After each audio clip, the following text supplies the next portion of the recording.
രാധ ഞാൻ രാധ കണ്ണനെ മറക്കാത്ത രാധ.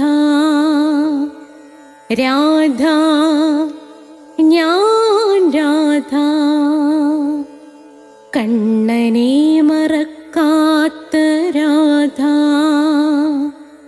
വൃന്ദാവനം നീ മറന്നോ, മധുരയെ നീ മറന്നോ. വൃന്ദാവനം നീ മറന്നോ, മധുരയെ നീ മറന്നോ. രാധയെ നീ മറന്നോ, കണ്ണാ പൈക്കളെ നീ മറന്നോ. രാധയെ നീ മറന്നോ, കണ്ണാ പൈക്കളെ നീ മറന്നോ. രാധ രാധ രാധ രാധ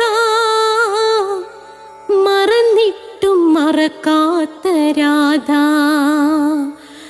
മറന്നിട്ടും മറക്കാത്ത രാധ. രാധേ രാധേ രാധേ രാധേ മറന്നിട്ടും മറക്കാത്ത രാധ. മറന്നിട്ടും മറക്കാത്ത രാധ.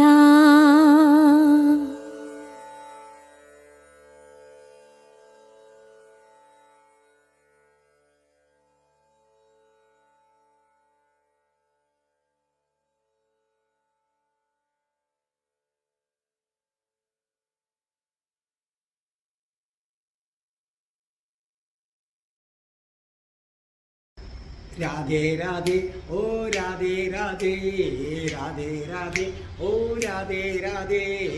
രാധേ രാധേ എന്ന ചാനലിലെ അഷ്ടപതി കേൾക്കാൻ കാത്തിരിക്കുന്ന പുണ്യാത്മാക്കളെ സ്വാഗതം. പുതിയതായി സബ്സ്ക്രൈബ് ചെയ്യുന്നവർ ഇതിനു മുമ്പുള്ള അഷ്ടപതി ക്ലാസ് കേൾക്കണമെങ്കിൽ പ്ലേലിസ്റ്റ് എടുത്താൽ മതി. എല്ലാ തിങ്കളാഴ്ചയും 3 മണിയാകുമ്പോൾ നാരായണീയത്തിൻ്റെ ക്ലാസ് ഉണ്ട്.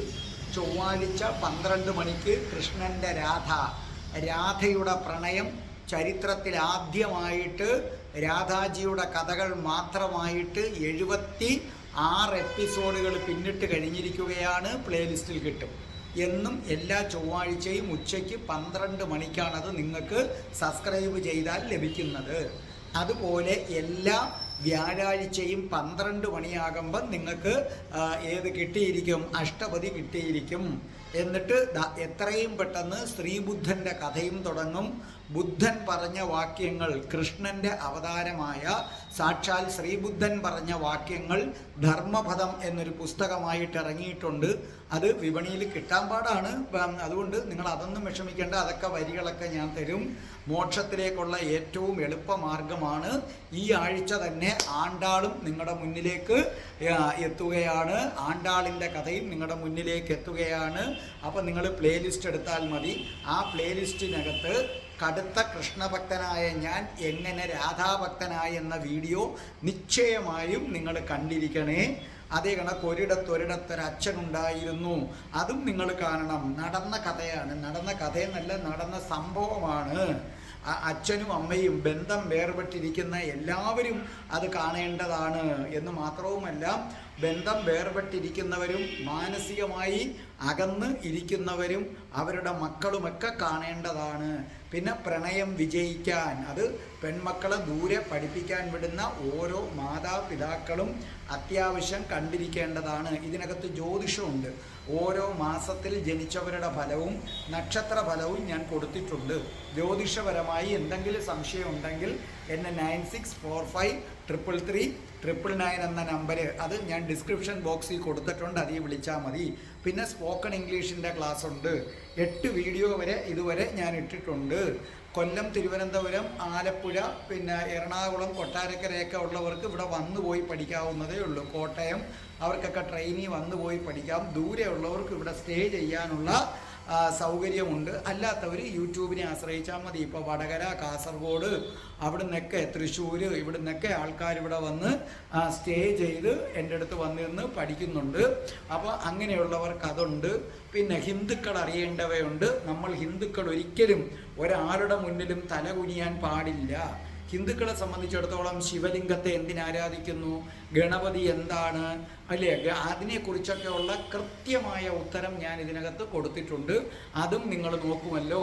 അപ്പം നമ്മളിതാ അഷ്ടപതി 9-ാമത്തെ അധ്യായത്തിൽ, മനസ്സിലായില്ലേ, അഷ്ടപതി 9-ാമത്തെ അധ്യായത്തിലേക്കാണ് നമ്മൾ കടക്കാൻ പോകുന്നത്. 5-ാമത്തെ ശ്ലോകമാണ് ഇത് നമുക്ക് പാടി തന്നിരിക്കുന്നത് ഞങ്ങളുടെ രാധേ രാധേ എന്ന് പറയുന്ന ചാനലിൻ്റെ സ്ഥിരം പ്രേക്ഷകയും. ഞങ്ങൾക്ക് വാട്സപ്പ് ഗ്രൂപ്പുണ്ട്, രാധേ രാധേക്ക് വാട്സപ്പ് ഗ്രൂപ്പുണ്ട്. താല്പര്യമുള്ളവരയച്ചാൽ നിങ്ങളെ അതിനകത്ത് ആഡ് ചെയ്യുന്നതാണ്.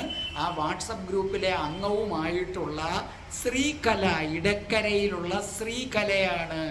അപ്പോൾ ഇടക്കരയിലുള്ള ശ്രീകല അതിമനോഹരമായിട്ട് തന്നെ ഇത് പാടി തന്നിട്ടുണ്ട്.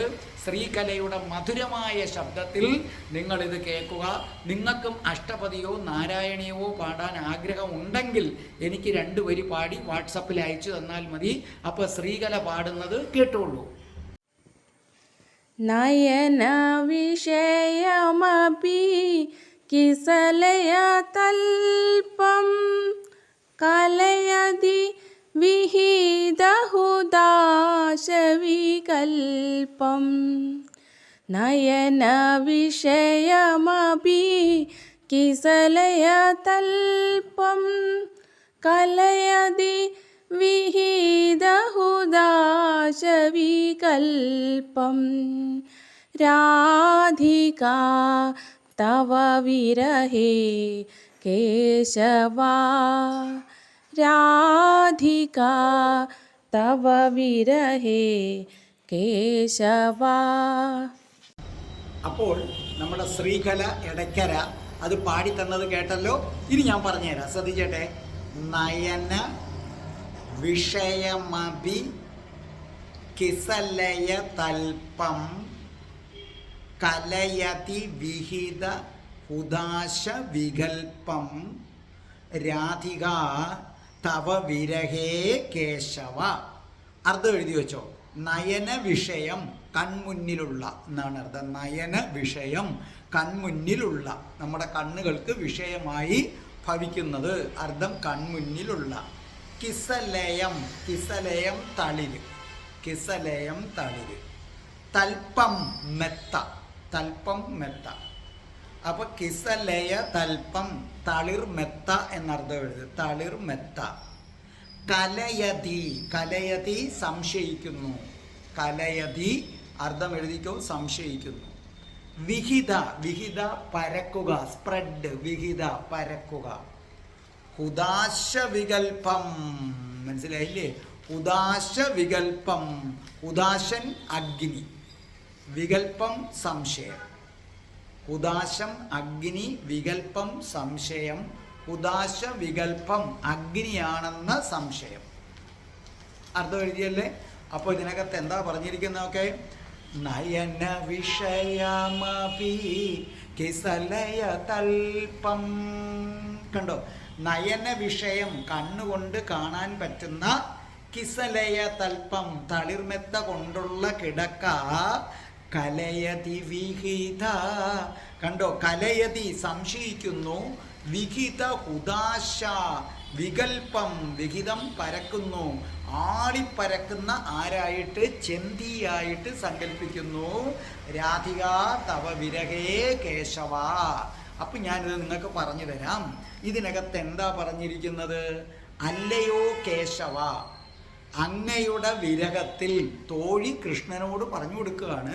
അല്ലയോ കേശവ, അങ്ങയുടെ വിരഹത്തിൽ, അതായത് കൃഷ്ണനെ കാണാത്തത് കൊണ്ട് രാധാറാണിക്ക് തൻ്റെ കൺമുന്നിലുള്ള തളിർമെത്തയെപ്പോലും ആളിപ്പടർന്ന് കത്തുന്ന ചെന്തിയാണെന്ന് സംശയിക്കുന്നു.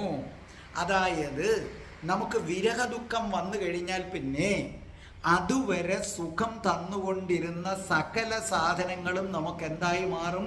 ദുഃഖകരമായിട്ട് മാറും. ഇപ്പം നിങ്ങൾക്ക് നിങ്ങളുടെ കാമുകനുമായിട്ട് സ്നേഹമുള്ള സമയമാണെന്നിരിക്കട്ടെ, കാമുകനുമായിട്ട് പ്രണയമുള്ള സമയമാണെങ്കിൽ വീട്ടിൽ വന്ന കഞ്ഞി തന്നാലും ആ കഞ്ഞി നിങ്ങൾക്ക് ഭയങ്കര ആനന്ദമാണ്, ബിരിയാണിയേക്കാൾ ആനന്ദമാണ്. പക്ഷേ നിങ്ങൾ നിങ്ങളുടെ കാമുകനുമായി പിണങ്ങി വന്നിരിക്കുന്ന അവസരത്തിൽ ബിരിയാണി തന്നാലും ആ ബിരിയാണി ഇറങ്ങത്തില്ല. ഞാൻ പറഞ്ഞ മനസ്സിലായി എന്തുകൊണ്ട്? വിരഹ ദുഃഖം വന്നിരിക്കുകയാണ്. അല്ലെങ്കിൽ നിങ്ങളുടെ കാമുകൻ മനസ്സിലായില്ലേ അന്യ നാട്ടിലേക്ക് പോവുകയാണ്, അവൻ യാത്ര പറഞ്ഞു പോയി, തിരിച്ചു വരുന്ന വഴിക്ക് ബിരിയാണി തന്നാലും ഇറങ്ങത്തില്ല.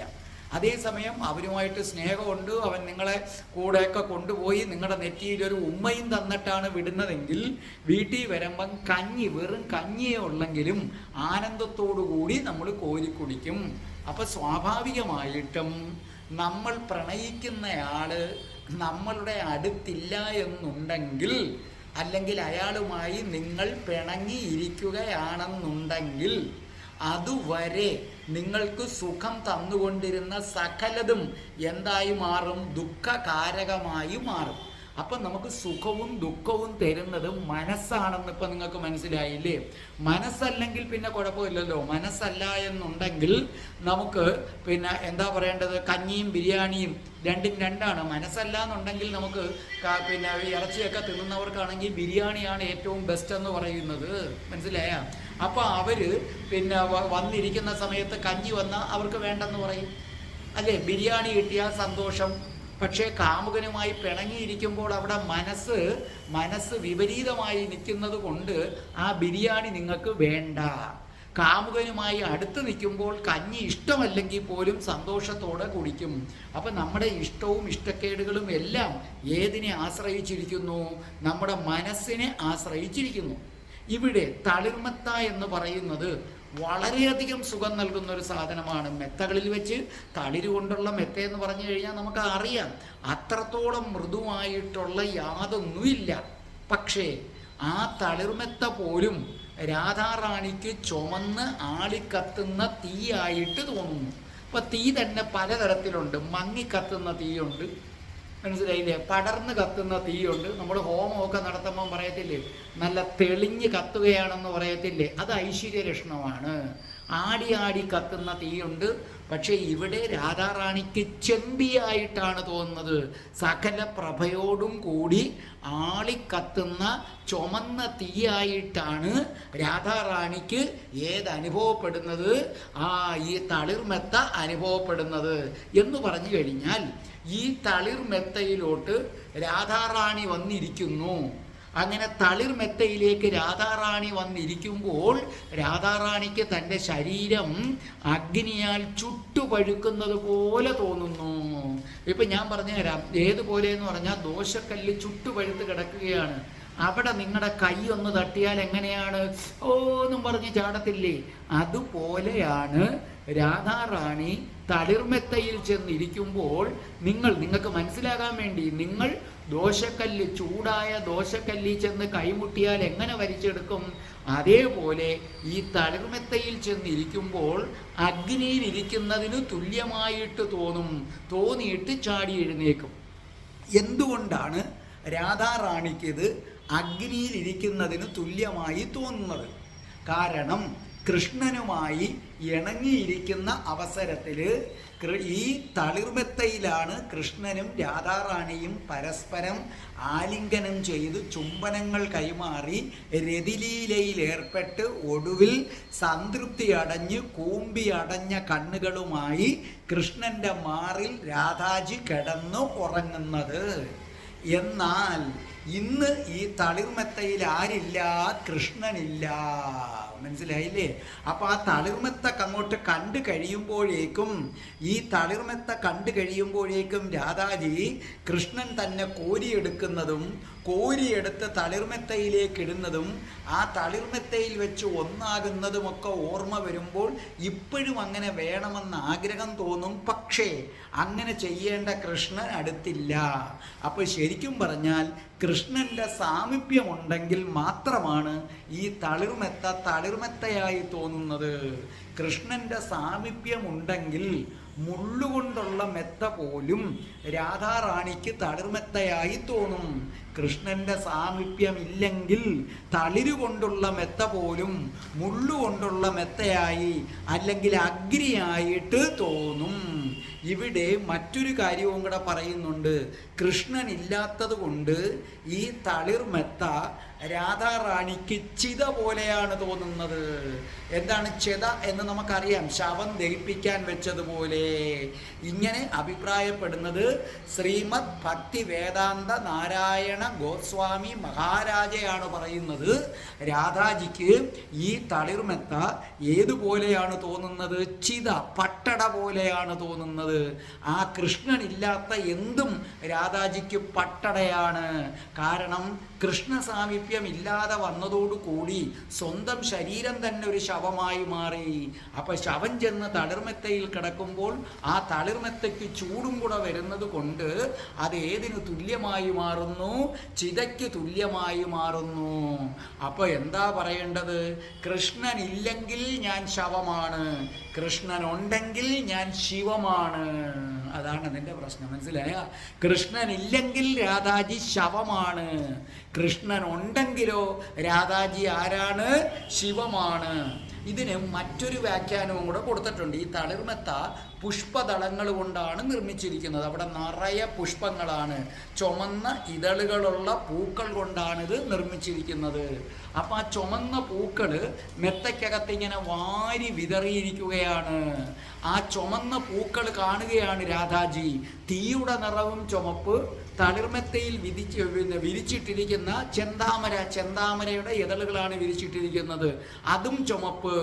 അപ്പൊ രാധാജിയെ സംബന്ധിച്ചിടത്തോളം കൃഷ്ണ വിരഹം കാരണം ശരീരം ചൂട് പിടിച്ചിരിക്കുന്നത് കൊണ്ട് രാധാജി ചെന്ന് ചുമന്ന കളറിലുള്ള ഈ പൂവിലേക്ക് കൈകൾ തൊടുമ്പോൾ തന്നെ ചൂട് അനുഭവപ്പെടുന്നത് കൊണ്ട് ഈ ചുമന്ന കളർ കണ്ടിട്ട് രാധാജി പെട്ടെന്ന് ഇത് ചെന്തിയാണെന്ന് സംശയിക്കുന്നു എന്ന് മറ്റൊരു കൂട്ടം വ്യാഖ്യാതാക്കളും പറയുന്നുണ്ട്. അപ്പൊ ചുമന്ന പൂക്കള്, തീയുടെ നിറം ചുമപ്പ്, പൂവും ചുമപ്പ്. അപ്പൊ ഈ ചുമന്ന പൂക്കൾ കണ്ടപ്പോൾ അതീ തൊട്ടപ്പൻ ചൂടും കൂടെ വന്നപ്പൻ രാധാജി വിചാരിച്ചു ഇത് പൂക്കളല്ല പിന്നെ ഏതാണ്, ഇത് ചെന്തിയാണെന്ന് വിചാരിച്ചു. ഇങ്ങനെയും ഒരു പറ്റം പണ്ഡിതന്മാരിതിനെ വ്യാഖ്യാനിക്കുന്നുണ്ട്. അപ്പൊ ചുരുക്കി പറഞ്ഞാൽ ഇത്ര മാത്രം. തോഴി വന്നിട്ട് പറയുകയാണ്, അല്ലയോ കൃഷ്ണ, നിന്റെ വിരഹത്താൽ രാധാറാണി ആകെ തളർന്നു പോയിരിക്കുന്നു. അങ്ങനെ തളർന്നു പോയ രാധാറാണി അല്പം ഒന്ന് വിശ്രമിക്കാൻ തളിർമെത്തയിൽ ചെന്ന് കിടക്കും. തളിർമെത്തയിൽ ചെന്ന് കിടക്കുമ്പോഴാകട്ടെ രാധാറാണി ചാടി എഴുന്നേൽക്കുകയാണ്. കാരണം ആ തളിർമെത്ത അഗ്നി കിടക്ക പോലെയാണ് തോന്നുന്നത്. എൻ്റെ കൃഷ്ണ, രാധാറാണി ഒരു തരം ഉന്മാദാവസ്ഥയിലാണ്. അതുകൊണ്ട് കൃഷ്ണ, നീ വേഗം വരൂ, വേഗം വന്നിട്ട് നീ രാധാറാണിയെ രക്ഷിക്കൂ കൃഷ്ണ. നിന്റെ സാമീപ്യമില്ലാതെ ഇനി രാധാറാണിക്ക് ആഹാരം കഴിക്കാനും പറ്റില്ല, ഉറങ്ങാനും പറ്റില്ല. എങ്ങനെ ഉറങ്ങും?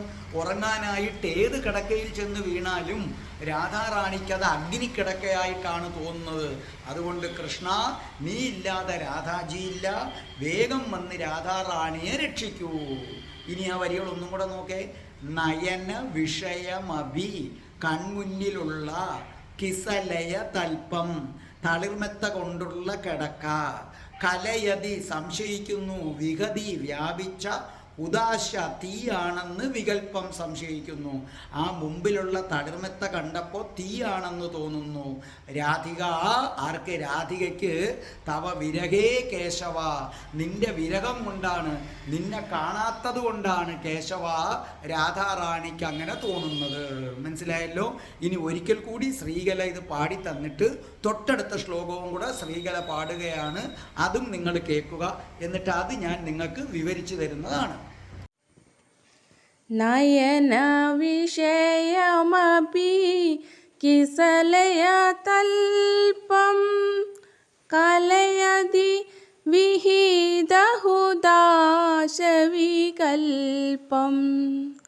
നയന വിഷയമപി കിസലയ തൽപം, കലയതി വിഹിതഹുദാശവികൽപം. പാശവികൽപം രാധികാ തവ വിരഹേ കേശവാ രാധികാ തവ വിരഹേ കേശവാ त्यजदिनपाणितलेनकपोलं बालशशिनमिव सायमलोलं त्यजदिनपाणितलेनकपोलं बालशशिनमिव सायमलोलं രാധികാ തവ വിരഹേ കേശവാ രാധികാ തവ വിരഹേ കേശവാ. അപ്പോൾ നമ്മുടെ ശ്രീകല എടക്കര അത് മനോഹരമായി പാടിത്തന്നത് കേട്ടല്ലോ. ഞാനത് വിവരിച്ചു തരാം, നോക്കിക്കോളണം. ത്യജതി ന പാണി തലേന കപോലം ബാല ശശിനമിവ സായമാലോലം. അത് ചേർത്തെഴുതുമ്പോൾ സായമലോലം. മനസ്സിലായില്ലേ? രാധികാ തവ വിരഹേ കേശവ. അർത്ഥം എഴുതിക്കോ. ത്യജതി, ത്യജതി ഉപേക്ഷിക്കുക, ത്യജതി ഉപേക്ഷിക്കുക. അപ്പം ന ത്യജതി, ത്യജതി ന എന്നാ പറഞ്ഞിരിക്കുന്നത്. ന എന്ന് പറഞ്ഞാൽ നോ എന്നർത്ഥം. ആ വരികൾ നോക്കിക്കോളണേ. ത്യജതി ഉപേക്ഷിക്കുക. അത് കഴിഞ്ഞിട്ട് ന എന്ന് പറഞ്ഞാൽ നോ. പക്ഷേ ഇത് സംസ്കൃതം അനുസരിച്ച് ന ആദ്യം വരും. എങ്ങനെ ചേർത്തെഴുതുമ്പോൾ ന ത്യജതി ഉപേക്ഷിക്കുന്നില്ല. അപ്പം നിങ്ങൾ ആദ്യം എഴുതണം ത്യജതി സമം ഉപേക്ഷിക്കുക. അതിൻ്റെ അടിയിൽ എഴുത് ന ത്യജതി ഉപേക്ഷിക്കപ്പെടുന്നില്ല. പാണി തലേന, പാണി തലേന കൈത്തലത്താൽ, കൈത്തലം നമ്മളെ കൈപ്പത്തി, അതാണ് പാണി തലേന കൈത്തലം അല്ലെങ്കിൽ കരങ്ങളാൽ. കപോലം അർത്ഥം എഴുതിയിട് കവിൾത്തടം. ബാലശശി, ബാലശശി അർത്ഥം ചന്ദ്രക്കര, ബാലശശി അർത്ഥം ചന്ദ്രക്കര. സായം, സായം സന്ധ്യ. അലോലം ഇളകാത്ത, അലോലം ഇളകാത്ത. അപ്പോൾ ഇനി നോക്കേ. ത്യജതി ന ഉപേക്ഷിക്കപ്പെടുന്നില്ല. പാണി തലേന കപോലം കൈകൾ കൊണ്ട് താങ്ങി പിടിച്ചിരിക്കുന്ന കവിൾത്തടത്തെ കളയുന്നില്ല. ബാലശശിനമിവ അത് കാണുമ്പോൾ അർദ്ധചന്ദ്രക്കര പോലെ തോന്നുന്നു. സായമലോലം സന്ധ്യാകാലത്ത് ഇളകാതെ നിൽക്കുന്ന ചന്ദ്രനെ പോലെ തോന്നുന്നു. രാധിക, രാധാജി തവ വിരഹേ കേശവ, അല്ലയോ കേശവ നിന്നെ കാണാത്തത് കൊണ്ടാണ് രാധാറാണിക്ക് അങ്ങനെ തോന്നുന്നത്. അപ്പോൾ ഇതിൻ്റെ അർത്ഥം പറഞ്ഞു തരാം. അല്ലയോ കേശവ, അങ്ങയുടെ വിരഹത്തിൽ രാധാറാണി സായം സന്ധ്യയിൽ ഇളകാത്ത ശശികലയെപ്പോലെ അവളുടെ കൈപ്പത്തിയാൽ ഉപേക്ഷിക്കപ്പെടുന്നില്ല എന്ന് പറഞ്ഞാൽ അർത്ഥം ഇത്രയേ ഉള്ളൂ.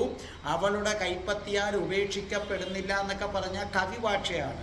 നമ്മുടെ നാടൻ ഭാഷയെ പറഞ്ഞാൽ രാധാറാണി ശോകവിവശയായി കവിളിൽ കയ്യും കൊടുത്തിരിക്കുന്നു. ഇത്രയേ ഉള്ളൂ. രാധാജി ഇങ്ങനെ കവിളിൽ കയ്യും കൊടുത്തിരിക്കുന്നു.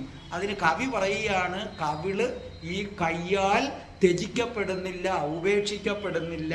അത് കാവ്യഭാഷ. അതൊന്നും കേട്ട് നിങ്ങൾ വരണ്ടു പോകേണ്ട ആവശ്യം ഇല്ല. ഇനി ഇതിൻ്റെ ആന്തരാർത്ഥങ്ങളെല്ലാം ഞാൻ പറഞ്ഞു തരാം. ഇതിൽ നിന്നും തോഴി കൃഷ്ണന് പറഞ്ഞു കൊടുക്കുകയാണ്, കൃഷ്ണ എന്തും മാത്രം ദുഃഖിതയാണ് രാധാറാണി എന്ന് പറഞ്ഞു കൊടുക്കുകയാണ്. ഇവിടെ അത്യുഗ്രമായ ഒരു ഉപമയാണ് ഇവിടെ കൊടുത്തിരിക്കുന്നത്. ഇപ്പം രാധാജി കവിളിൽ ഇങ്ങനെ താങ്ങിയിരിക്കുകയാണ്. അപ്പം സ്വാഭാവികമായിട്ടും കവിളിൻ്റെ പകുതിയാണ് മറഞ്ഞിരിക്കുന്നത്, മറ്റേ പകുതി നമുക്ക് കാണാൻ തോന്നും. അപ്പോൾ ഇപ്പം ശ്രദ്ധിച്ചേട്ടെ, ഞാൻ എന്താണ്ട ഇങ്ങനെ ഇരിക്കുകയാണ്, കണ്ട ഇങ്ങനെ ഇരിക്കുകയാണ്. അപ്പം കവിളിൻ്റെ കുറച്ചു ഭാഗമേ മായുന്നുള്ളൂ, കുറച്ചു ഭാഗം കാണാം. ഇത് ചന്ദ്രക്കല പോലെ ശോഭിക്കും. എൻ്റെ കൊള്ളാത്ത മുഖമായതുകൊണ്ടാണ് നിങ്ങൾക്ക് ചന്ദ്രകല പോലെ തോന്നാത്തത് കേട്ടോ. ഇത് രാധാറാണിയുടെ മുഖത്തെക്കുറിച്ചാണ് പറയുന്നത്. കണ്ട ഇങ്ങനെ ഇരിക്കുക. ഇങ്ങനെ ഇരിക്കുമ്പോൾ മുഖത്തിൻ്റെ ഇത്രയും ഭാഗമുണ്ട്. ഈ ഇത്രയും ഭാഗം കണ്ടിട്ട് അത് ചന്ദ്രക്കലയാണെന്ന് കവിക്ക് തോന്നുന്നു. ഈ ചന്ദ്രക്കല വൈകുന്നേരമാകുമ്പോൾ ആകാശത്ത് എന്ത് ചെയ്യുന്നു? ഇങ്ങനെ തറഞ്ഞിരിക്കും, ഇല്ലേ? ആകാശത്തൊട്ടിയിരിക്കും. അതുപോലെ രാധാജിയുടെ കവിള് എന്ത് ചെയ്യുന്നു? രാധാജിയുടെ കൈകളിൽ ഇങ്ങനെ ഒട്ടിയിരിക്കുന്നു എന്നാണ് പറഞ്ഞിരിക്കുന്നത്. മനസ്സിലായ? അപ്പൊ രാധാറാണി കൈവച്ച് ഇങ്ങനെ കവിള് താങ്ങി പിടിക്കുന്നത് കണ്ടപ്പോൾ ആ കവിളിൻ്റെ പകുതി ഭാഗം കണ്ടു കഴിഞ്ഞാൽ ഇത് അർദ്ധചന്ദ്രാകൃതിയിലുള്ള ചന്ദ്രക്കലയാണെന്നാണ് തോന്നുന്നതെന്നാണ് പറയുന്നത്. മനസ്സിലായോ? അപ്പൊ രാധാറാണി അങ്ങേയറ്റം വിഷണ്ണയുമായി പാറിപ്പറന്ന മുടിയുമായി താടിക്ക് കയ്യും കൊടുത്തിരിക്കുകയാണ്. ഇതാണ് സാധാരണ രീതിയിൽ പറഞ്ഞ. ദൂരെ ദൂരെ കണ്ണും നട്ടിരിക്കുകയാണ്. എന്തിനു വേണ്ടി? ശരിക്കും തൻ്റെ പ്രാണനാഥനായ കൃഷ്ണൻ്റെ വരവും കാത്ത് നോക്കത്താ ദൂരത്തേക്ക് കണ്ണും നട്ട് രാധാറാണി ഇരിക്കുകയാണ്. മനസ്സിലായ?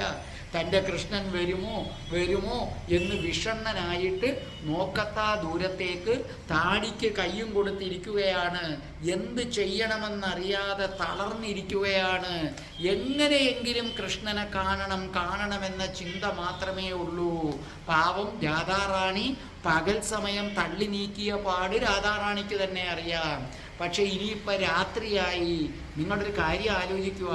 വിരഹ ദുഃഖം ഏറ്റവും കൂടുതൽ അനുഭവപ്പെടുന്നത് പകലല്ല, രാത്രിയാണ്. ഒന്ന്, സൂര്യൻ്റെ ചൂടിന് നമ്മുടെ മനസ്സിൽ പ്രണയത്തെ ഉദ്ദീപിപ്പിക്കാനുള്ള കഴിവില്ല.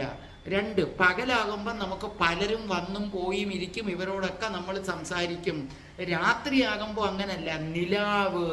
നിലാവ് എപ്പോഴും പ്രണയത്തെ ഉദ്ദീപിപ്പിക്കുന്നതാണ്. അതുകൊണ്ട് കവികൾക്കും കലാകാരന്മാർക്കും ഒക്കെ നിലാവ് ഭയങ്കര ഇഷ്ടമാണ്.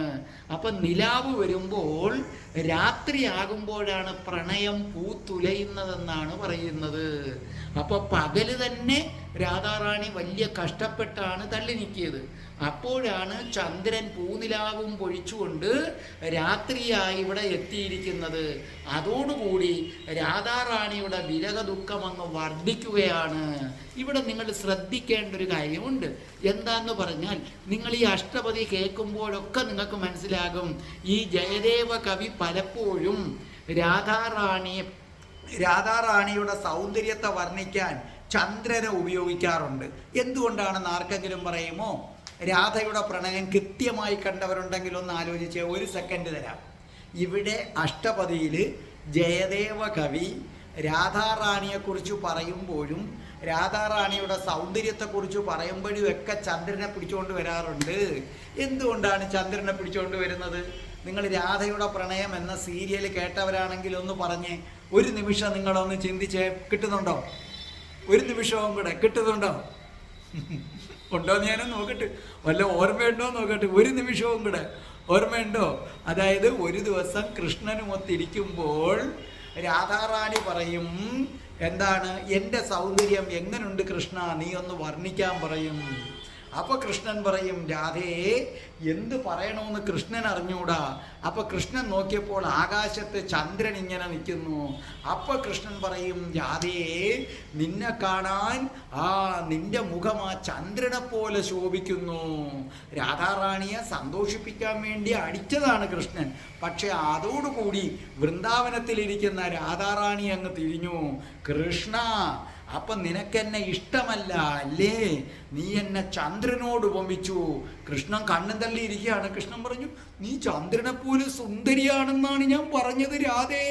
സുന്ദരിയോ? ചന്ദ്രനിൽ കളങ്കമുണ്ട്. ചന്ദ്രനിൽ കളങ്കമുണ്ട് കൃഷ്ണ.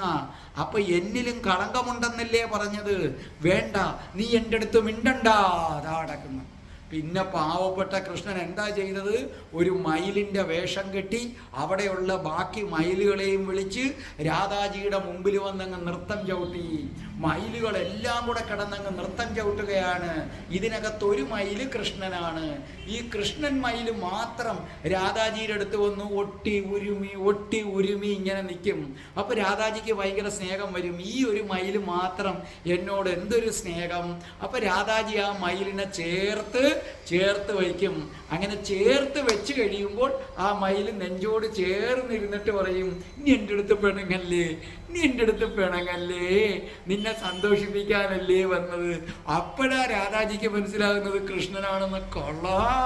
കള്ള കൃഷ്ണ എന്നും പറഞ്ഞ് രാധാജി എന്ത് ചെയ്യും, ഈ കൃഷ്ണനെ കെട്ടിപ്പിടിച്ച് ഉമ്മ വെക്കും. അപ്പൊ ഇങ്ങനെ ഒരു സംഭവം മുമ്പ് നടന്നിട്ടുണ്ട്. ഞാനത് രാധയുടെ പ്രണയത്തിൽ പറഞ്ഞിട്ടുണ്ട്. ഇത് ജയദേവ കവിക്ക് അറിയാം, ജയദേവ കവിക്ക് വലിയ ഇഷ്ടമാണ്, മനസ്സിലായില്ലേ?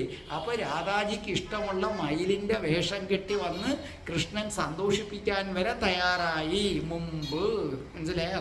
അതുകൊണ്ടാണ് ജയദേവ കവി എന്ത് പറയുമ്പോഴും രാധാജിയുടെ സൗന്ദര്യം വർണ്ണിക്കാൻ ഈ അഷ്ടപതിയെ പിടിച്ചുകൊണ്ട് വരുന്നതിൻ്റെ കാരണം ഇതാണ്. അപ്പോൾ ഇവിടുത്തെ വരികളുടെ അർത്ഥം ഇത്രയേ ഉള്ളൂ. രാധാജിക്ക് കൃഷ്ണനെ കാണാത്തത് കൊണ്ട് വിഷമം. അപ്പോൾ താടിക്ക് കൈയും കൊടുത്തിരിക്കുന്നു. അപ്പോൾ ഇങ്ങനെ കൈ കൊടുക്കുമ്പോൾ കുറച്ച് കവിൾത്തടം ഇങ്ങനെ കാണാം. അത് കണ്ടു കഴിഞ്ഞാൽ ആകാശത്ത് ഉദിച്ചു നിൽക്കുന്ന ചന്ദ്രക്കലയാണോ എന്ന് നമുക്ക് തോന്നിപ്പോകും. ആ ചന്ദ്രക്കല ആകാശത്ത് ഒട്ടി നിൽക്കുന്നത് പോലെ രാധാജിയുടെ കവിൾത്തടത്തിൽ കൈ ഒട്ടി നിൽക്കുന്നു. ആ കൈ എടുക്കുന്നതേയില്ല. അങ്ങനെ കയ്യും താങ്ങി ദൂരത്തേക്ക് കണ്ണും നട്ട് എൻ്റെ കണ്ണൻ വരും, എന്നെ കാണാൻ വരൂ എൻ്റെ കണ്ണൻ എന്നെ വരും കണ്ണാ എന്നും പറഞ്ഞുകൊണ്ട് രാധാജി ഇരിക്കുന്നു എന്നാണ് ജയദേവ കവി പറഞ്ഞിരിക്കുന്നത്. മനസ്സിലായില്ലേ? വളരെ വളരെ മനോഹരമായിട്ട് ആ ചിത്രം വരച്ചിട്ടിരിക്കുകയാണ്. ഒരിക്കൽ കൂടി നോക്കേ. തെജതി ഉപേക്ഷിക്കുന്നില്ല, തെജതി ഉപേക്ഷിക്കുന്നില്ല, തെജതി ഉപേക്ഷിക്കുക, ഉപേക്ഷിക്കുന്നില്ല. പാണി തലേന കൈകൾ കൊണ്ട് കപോലം കവിള് താങ്ങിയിരിക്കുന്നു. ബാലശശി അത് കണ്ടാൽ ചന്ദ്രക്കല പോലെ തോന്നും. ഇവ സായം അലോലം രാത്രിയാകുമ്പോൾ സായം സന്ധ്യയിൽ ആകാശത്ത് ഇളകാതെ നിൽക്കുന്ന ചന്ദ്രനെ പോലെ തോന്നും എന്നാണ് പറഞ്ഞിരിക്കുന്നത്. ഇനി ഒരിക്കൽ കൂടി ഇത് ആര് പാടിത്തരുന്നതാണ്? നമ്മുടെ ശ്രീകല ഇടക്കര പാടുന്നത് നിങ്ങൾ കേട്ടോളൂ. എന്നിട്ട് അതനുസരിച്ച് നിങ്ങൾ വീട്ടിലിരുന്ന് ഭക്തിപൂർവ്വം ഇത് ജപിച്ചോളൂ. എല്ലാ ഐശ്വര്യങ്ങളും ഉണ്ടാകും. അടുത്ത ശ്ലോകവുമായിട്ട് നമ്മൾ അടുത്ത വ്യാഴാഴ്ച കാണും. രാധേ രാധേ ഓ രാധേ രാധേ രാധേ രാധേ ഓ രാധേ രാധേ രാധേ രാധേ ഓ രാധേ രാധേ രാധേ രാധേ ഓ രാധേ രാധേ രാധേ രാധേ ഓ രാധേ രാധേ രാധേ രാധേ ഓ രാധേ രാധേ രാധേ രാധേ ഓ രാധേ രാധേ രാധേ രാധേ ഓ രാധേ രാധേ. ഓം ശ്രീം ഹ്രീം ക്ലീം ഐം രാം രാസേശ്വരി രാധികായേ സ്വാഹ. ഓം ശ്രീം ഹ്രീം ക്ലീം ഐം രാം രാസേശ്വരി രാധികായേ സ്വാഹ. നയന വിഷയമപി കിസലയതൽപം കലയതി വിഹിതഹുദാശവികൽപം. നയന വിഷയമപി കിസലയതൽപം കലയതി വിഹിതഹുദാശവികൽപം. രാധികാ തവ വിരഹേ കേശവാ, രാധികാ തവ വിരഹേ കേശവാ. ത്യജദിനപാണിതലേന കപോലം ബാലശശിനമിവ സായമലോലം. ത്യജദിനപാണിതലേന കപോലം ബാലശശിനമിവ സായമലോലം. രാധികാ തവ വിരഹേ കേശവാ, രാധികാ തവ വിരഹേ കേശവാ.